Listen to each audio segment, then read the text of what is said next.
Welcome to Language Line Conversations. Today, I have the privilege of speaking with Wilson Santiago-Soler, who is the Senior Multicultural Campaign Manager for Rocket Mortgage. Wilson, thank you for joining us today. Hey, Scott. Happy to be here. Happy to have you. Tell us how you landed at Rocket Mortgage and how has your role developed over time?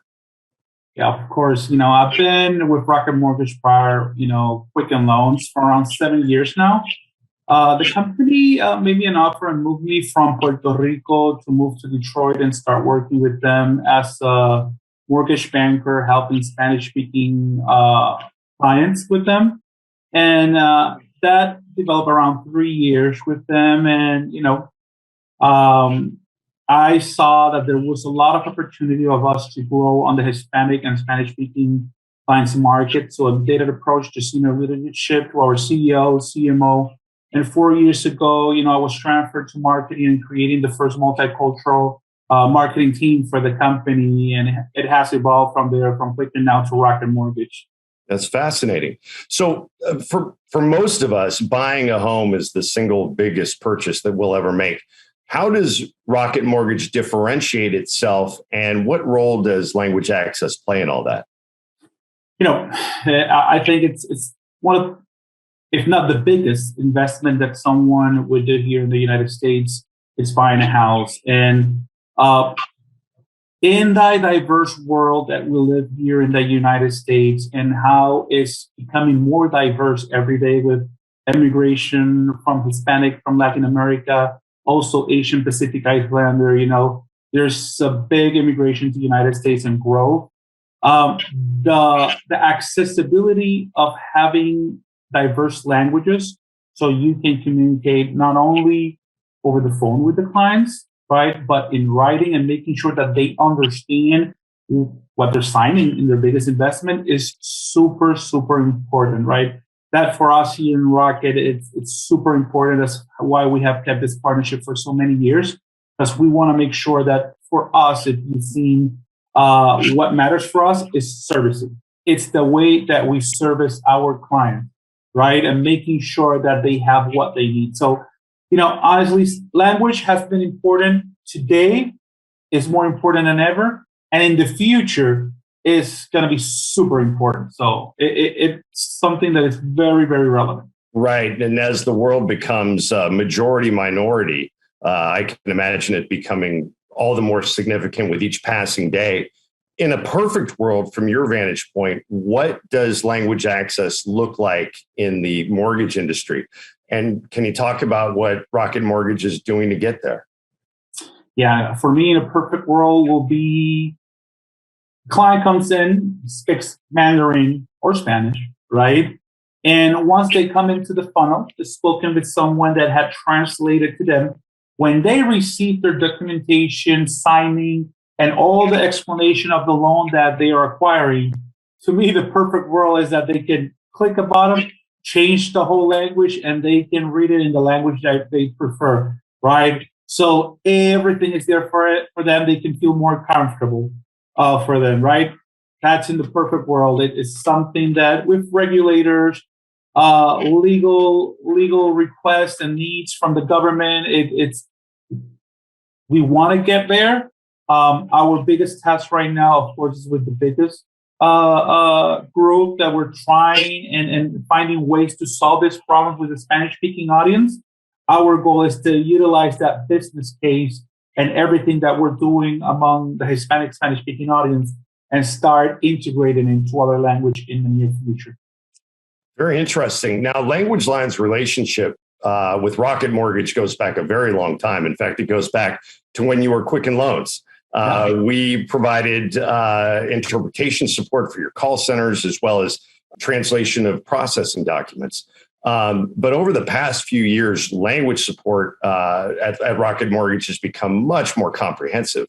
From the having the website in multiple languages to your marketing campaigns and so on and so forth. Can you take us through the decision-making process that led to this sort of expanded language support, and also can you tell us where it's going from here? Hey, Scott, it's People might think it was, it's a complicated process, but I'm going to be honest with you, it wasn't complicated for us, right? We knew that we had the right partner. We didn't have the team to make sure that we had the right content to be translated, right? Something that I really communicate with your team. It's not just a translation. It's a transcreation of anything that we create for our clients in communication. And, putting this in front of leadership, letting them know, hey, here's the business case. This is why we should be doing it. This is the servicing part, right? Doing the right thing. That's one of our isms for the audience.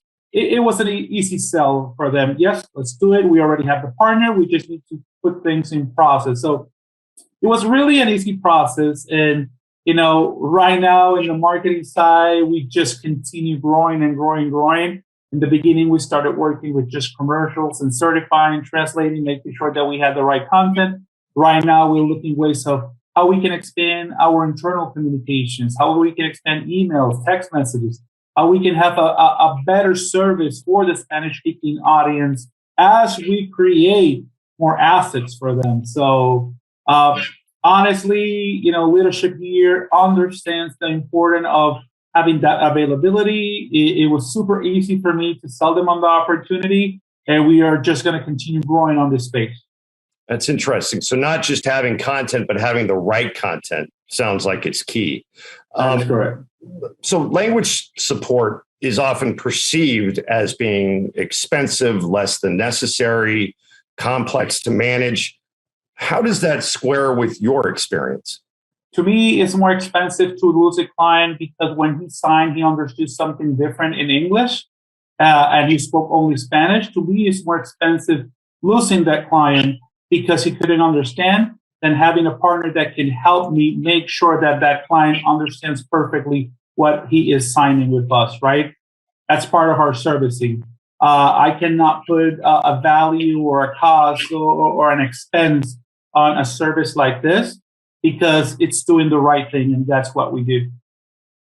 And Rocket Mortgage really is the industry leader. For all those consumer finance and lenders out there who have yet to adopt a really full-throated multilingual promotion and service strategy, what are they missing?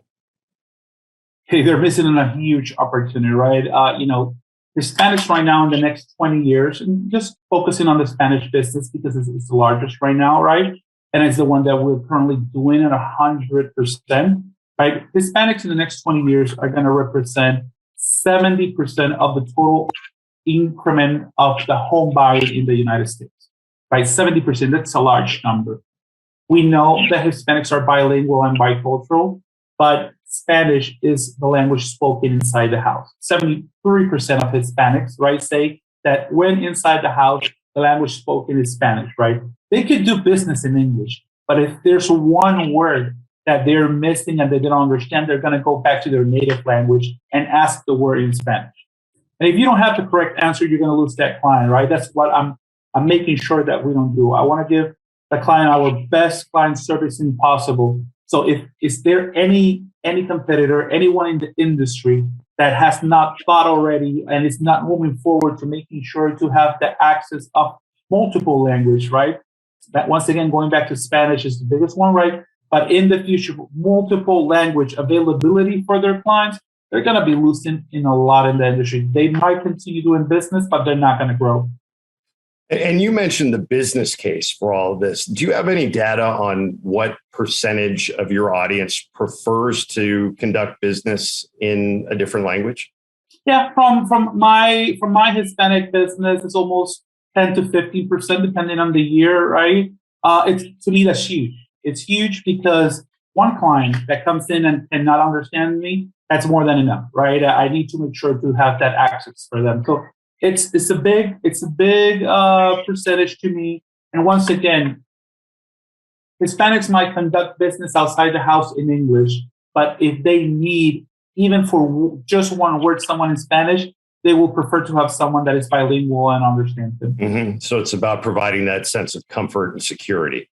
Yeah, it's not really about the business because the business can be conducted in English. It's about the services. I see. Now, what is your advice for companies out there, and not just financial services, but all companies that All are, companies. yeah, that are planning multicultural campaigns and services and support? What is your advice for them? Do your research, understand your business first. That's the first thing that you need to do.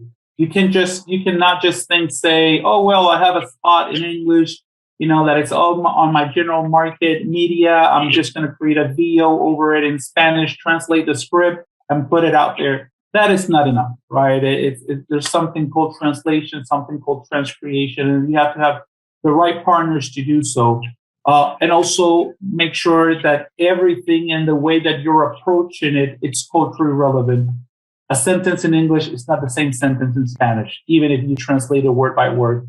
So you need to make sure to have the right team that has the right experience and make sure that you do it in a respectful way. Because if you just translate and send something literal word by word in the translation, you could be very disrespectful, and you're not going to lose only one client, because that client is going to tell the other one, the family, the friend here and there. And that's where brands go bad. Very, very interesting. Wilson, you talked about forming a really great team and partnership. What has been your experience with working with LanguageLine as a language access partner? And the LanguageLine I've been working with LanguageLine before I was in marketing, when I was a banker, because I utilized them when I had a document to be translated, or when a client came in and I was talking to an English-speaking banker and they were using the translation services, and then it was transferred to me. I've been working with LanguageLine for a long time now. But over the last 4 years, since I moved to marketing and I decided to use them, that usage expanded completely on how we were doing things. Man, it's been great, Scott. I'm telling you, I send an email in less than 30 minutes. I have a response. And if something can be solved in that moment, the whole team just makes sure to find ways to help us, right? Even late on a Friday, if there's a special request, I've seen time where the team has worked over the weekend, right, to make sure that we have things on Monday morning and not get delayed in our projects. So it's been a great experience, not only because of the knowledge they have on translation, transcreating, certifying that the language is the correct one, right? But they have a full team that supports us, from the account executive to the team that is linguistic, and the project managers that are always on top of everything. So it's a great experience, plus the great technology that is utilized for us. Wilson, it's truly been our pleasure working with you, and a great experience to work with Rocket Mortgage. Wilson Santiago-Soler, thank you so much for being our guest today on LanguageLine Conversations. Hey, Scott, thank you so much for the invite. I love working with the team. Looking forward for many years to come.